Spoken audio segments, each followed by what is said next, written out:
Hi, this is Professor Tiffany Martin with Medical Microbiology, and we are finishing up Chapter 3. So, what have we got left? We've been working our way from the outside in. We've covered the cell wall, which is a required structure of all prokaryotic cells. Now, of course, every time I say that, there's an exception. There are a couple of cells that don't have a cell wall, very tiny prokaryotes. But for the majority, for the practical purposes, all bacteria cells have this cell wall, peptidoglycan, and then they have that cell membrane. We talked about the cell envelope being the membrane and the cell wall and the outer membrane of a gram-negative cell. All right, so what's in the cell membrane? This is going to go quick because basically it's the same type of cell membrane that you and I have. So you have had this before in different courses where they cover eukaryotic cytoplasmic membranes. So review it as you need to. It's made up of that phospholipid bilayer, hydrophilic heads, hydrophobic tails.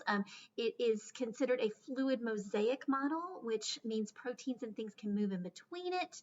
The function, energy storage, that's true for prokaryotics as well.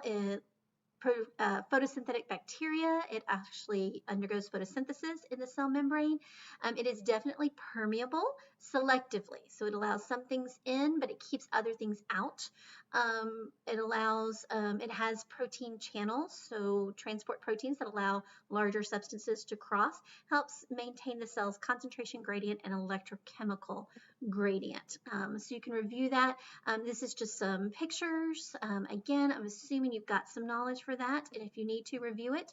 Again, how things move across the cell. Again, if you've had this before, osmosis, facilitated diffusion, all of these are examples of passive transport, contrasting that with active transport. So take a few minutes if you need to review some of this transport. It will kind of help you when we get to metabolism for that. Otherwise, basically the same thing. So things that disrupt a cell membrane are going to be bad for prokaryotes and eukaryotic cells. So keep that in mind when we get to drugs. All right, moving inside the cell membrane, unlike a eukaryotic cell, once you're inside the cell membrane, that's it. Everything is contained within that cell membrane. No nucleus, right? No nucleus, no mitochondria, all of those types of things. So within that, the liquid portion of that is called the cytosol. And then some things that are present in bacteria that are not present in eukaryotic cells, they do have something called, or many bacteria do, not all, uh, they have a structure called an inclusion. Now, it's not bound by a membrane, but it is kind of an area where chemicals or nutrients will congregate and kind of stored. You can see this in different pictures of that. And again, it's this area that's a deposit of nutrients and chemicals that the cell is saving. These are called inclusions. All right, so another thing that only prokaryotic cells have is some prokaryotic cells can form a structure called an endospore. And this we will talk about. We will learn how to stain endospores during our lab portion. These are unique structures. Some bacteria can produce them. The genus, we classify bacteria based on what they can do, and the Clostridium genus and the Bacillus genus. Many of those are capable of forming endospores. Some examples. Why do you care? Well, there is a condition called C. diff, Clostridium difficile. It's caused by a bacteria, Clostridium difficile. It is capable of forming endospores. This is going to make a difference in how we treat it. What else? Clostridium tetani. Clostridium tetani. What disease do you think that may cause? Tetanus. This is another one that you get these endospores. Clostridium botulinum, that's another one that forms endospores. You've heard of the cans, and if the can is bulging, you shouldn't eat it.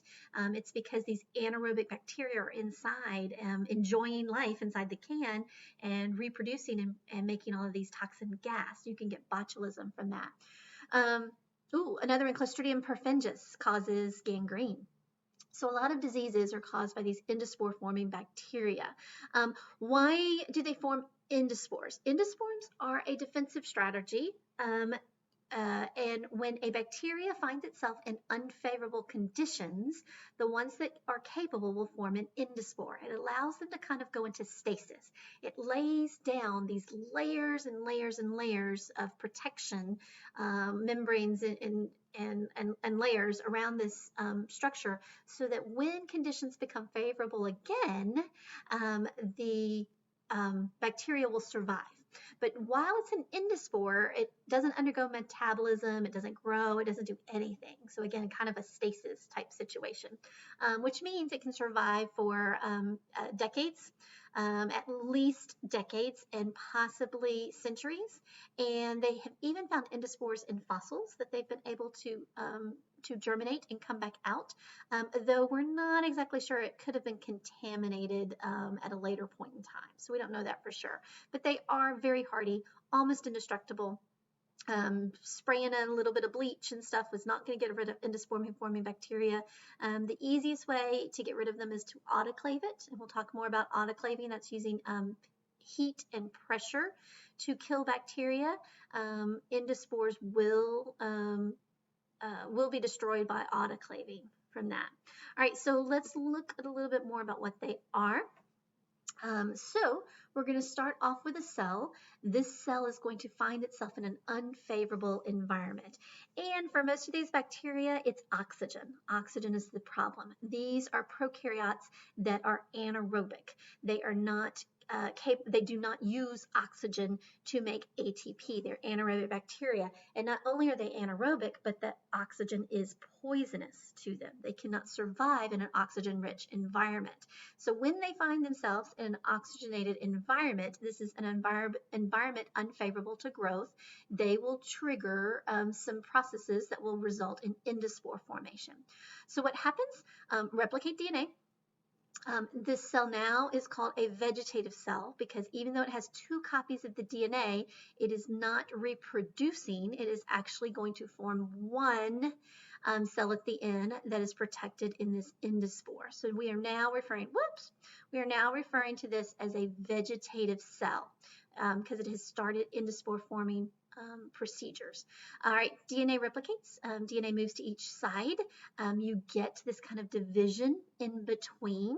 So it invaginates, and we're forming one that's going to be designated the forespore, and this is where all the layers are going to be added on.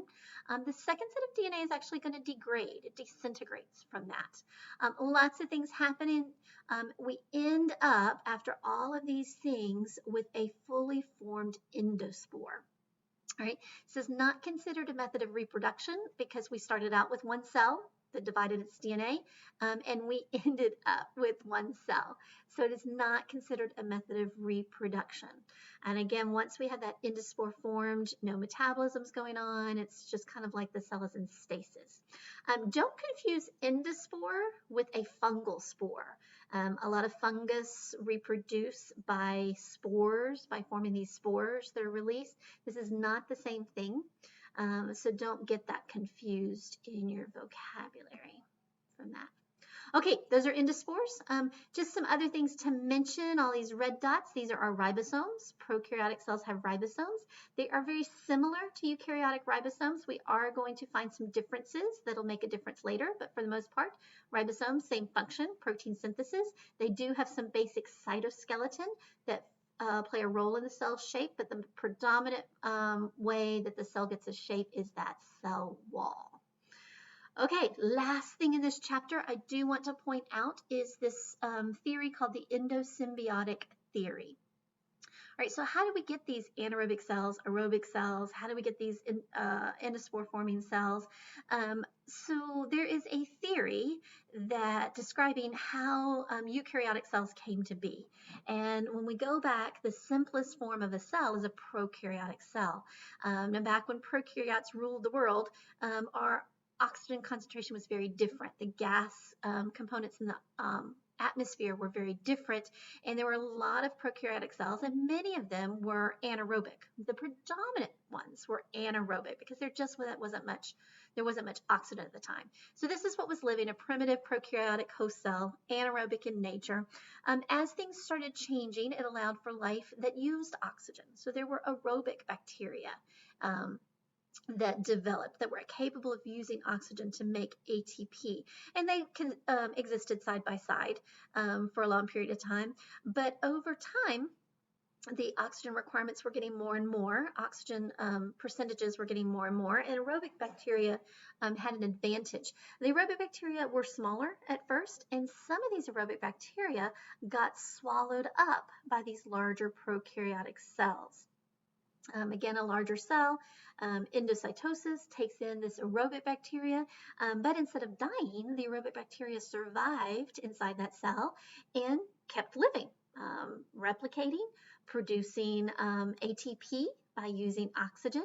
That ATP was used by the aerobic bacteria, but it also started being used by the prokaryotic, the anaerobic bacteria as well. So I have a symbiotic relationship, two organisms living together, both benefiting.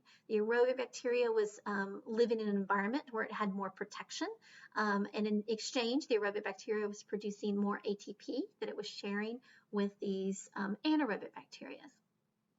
So that's good. Over time, these two symbiotic organisms that were dependent on one another became so dependent that they lost the ability to exist independently. We now refer to these as mitochondria. This explains why mitochondria have its own DNA, why mitochondria have its own ribosomes. And this is why mitochondria are the powerhouse of the cell. It's where all the ATP production occurs. So that explains that very nicely from that. Now, independently, there were photosynthetic bacteria also living in this soup, and some of these photosynthetic bacteria got engulfed by cells, and these became the ancestors for any of our plant cells that are capable of photosynthesis. The bacteria became the chloroplasts that we find in plant cells and eukaryotic cells. So again, this is a theory based on a lot of different evidence that kind of explains how this happens. Again, a theory in science is something where a lot of evidence points to one answer. It is not a perfect thing. As we learn more and more, they can be revised, and the more evidence we have, the less likely it's going to be revised. There are some holes. We can't explain all of this of a formation of a eukaryotic cell based on the endosymbiotic theory.